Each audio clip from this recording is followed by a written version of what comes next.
Nous venons à l'instant de définir l'empreinte écologique. L'empreinte écologique, je le rappelle, c'est une unité de mesure qui permet d'évaluer la pression que chaque être humain exerce sur la nature.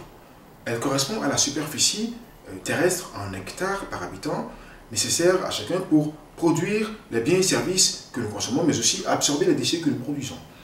En d'autres termes, tant que nous ne parviendrons pas à consommer, mais surtout gérer nos déchets de façon responsable, notre empreinte ne fera que croître. Mais consommer et gérer ces déchets de façon responsable nécessite d'intégrer une notion fondamentale qui est le cycle de vie, voire l'analyse et le cycle de vie d'un produit ou service par exemple.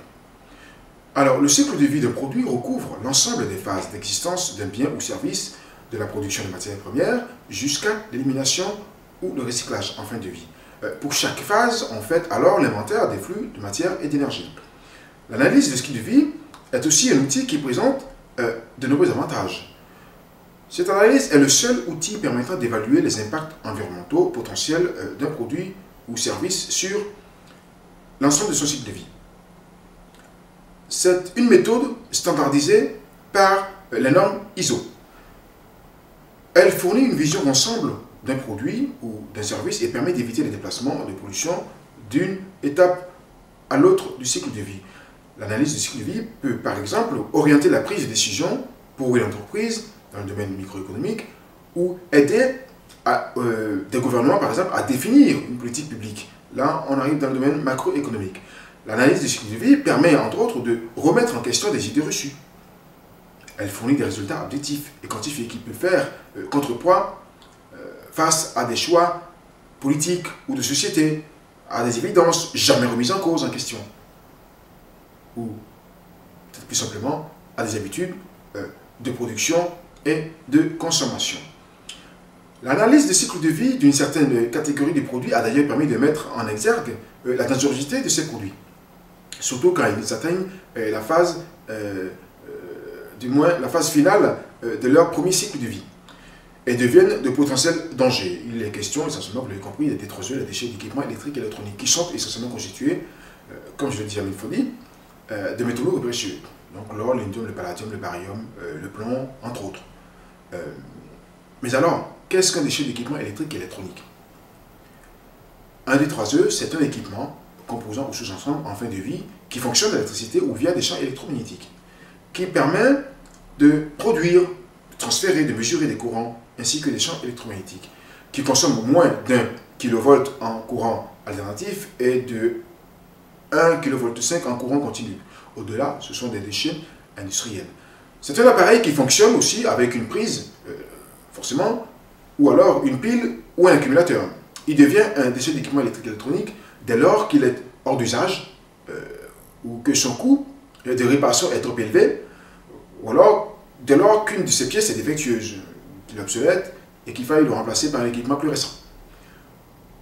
On les classe en 3 grandes catégories, donc on parle des produits blancs, donc tout ce qui est four, micro-ondes, frigo, par exemple aussi, friteuse ou sèche-cheveux, voilà, ou même les fer à repasser. Les produits bruns, c'est plutôt une guitare, par exemple, ou un dispositif de son, ou une caméra, ou un écran, mais aussi les produits gris, donc un ordinateur portable, un téléphone portable, une imprimante, un scanner, entre autres. Ces déchets, aussi dangereux qu'ils puissent être, sont toutefois gérables de façon responsable, à condition bien sûr en amont de procéder à un tri sélectif de ces derniers, avant de les confier aux éco-organismes agréés pour leur traitement. Alors, qu'est-ce qu'on entend par éco-organisme? Un éco-organisme est une société privée agréée par l'État, mais au service de l'intérêt général. Un éco-organisme est principalement chargé d'organiser, pour le compte de ses adhérents, notamment constitués des producteurs, la mise en œuvre de leur responsabilité élargie. Qu'est-ce qu'on entend par responsabilité élargie? Disons qu'afin de développer le recyclage de certains déchets, il est nécessaire de les collecter sélectivement.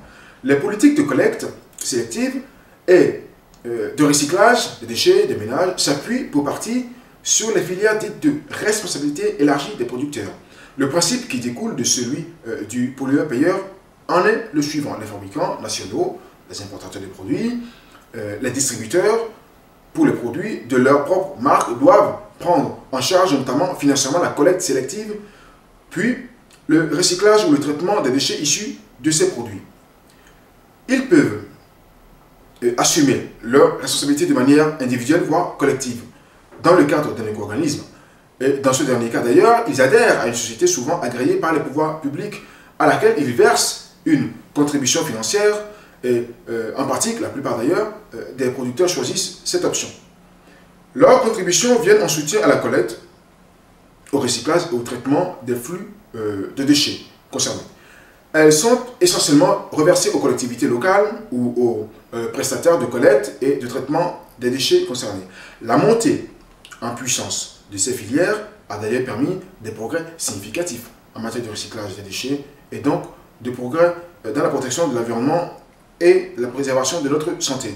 Mais alors, qu'entend-on par traitement? C'est l'ensemble. Le traitement des détritus, par exemple, c'est l'ensemble des opérations de dépollution, de démontage, de broyage, de valorisation, de préparation à l'élimination même, ainsi que toute opération effectuée en vue de la valorisation et ou, dirait-on, de l'élimination des D3E. Il existe pour l'heure 3 modes de valorisation, c'est-à-dire la valorisation matière, énergétique et biologique. La valorisation matière des déchets se décompose en 4 catégories, qui sont le recyclage, c'est-à-dire le traitement, le retraitement de déchets dans un processus de, de production aux fins de leur fonction initiale ou à d'autres fins, mais à l'exclusion de la valorisation énergétique.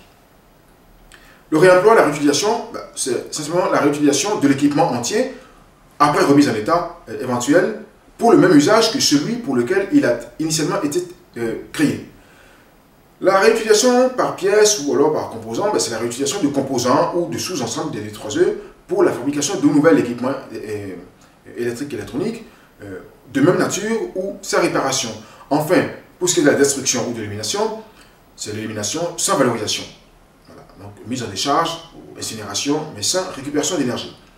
Quant à la valorisation énergétique des déchets, on va parler des matières, on parle maintenant de la valorisation énergétique des déchets, c'est simplement l'utilisation de déchets combustibles comme moyen de génération d'énergie, par incinération directe, avec ou sans autres déchets, mais avec récupération de chaleur. La valorisation biologique des déchets, on va parler de la méthanisation.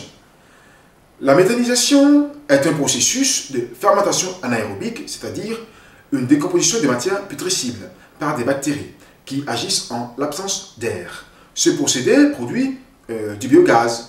Ce phénomène se produit naturellement d'ailleurs dans des marécages. Et là, on parle de gaz des marais. Ce procédé peut s'appliquer à toute matière organique qui peut fermenter de façon naturelle. Les papiers, les cartons, les déchets agricoles, les boues, des stations d'épuration des eaux, par exemple aussi, les déchets de cuisine, les épluchures et le reste des repas. Les fumiers et les lisiers d'animaux domestiques, les fumiers étant plutôt solides car ils contiennent beaucoup de litière, les lisiers étant essentiellement liquides. Les déjections animales, voire même humaines. Voilà pour ce qui est des déchets ménagers. Outre les déchets ménagers, il est aussi question des déchets industriels.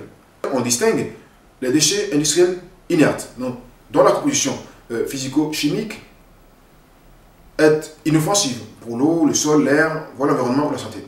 On distingue aussi les déchets industriels dangereux. Produits dangereux, solvants, acides, bases, les huiles usagées, peinture, colle, vernis, white spirit par exemple aussi, les chiffons souillés par des produits dangereux, les tubes néons, les cartouches d'imprimantes, les piles, les batteries, les écus, globalement. On voit aussi ce qu'on appelle les déchets industriels banals. Donc là, le papier, le carton, déchets classe 2, donc, les déchets des villes ou autres amiantes, les plastiques, les bois, les déchets verts, entre autres. Mais nous ne pouvons conclure ici sans bien évidemment prendre soin de définir les enjeux sociaux et spécifiques aux éco-organismes via ce que l'on nomme les éco-emplois, les éco-activités, emplois environnementaux par exemple.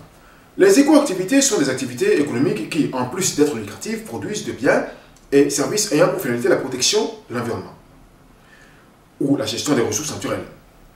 Ces biens et services sont destinés à mesurer, prévenir, limiter ou corriger les dommages environnementaux à l'eau, l'air, voire même le sol, ainsi que des problèmes relatifs aux déchets, au bruit et aux écosystèmes.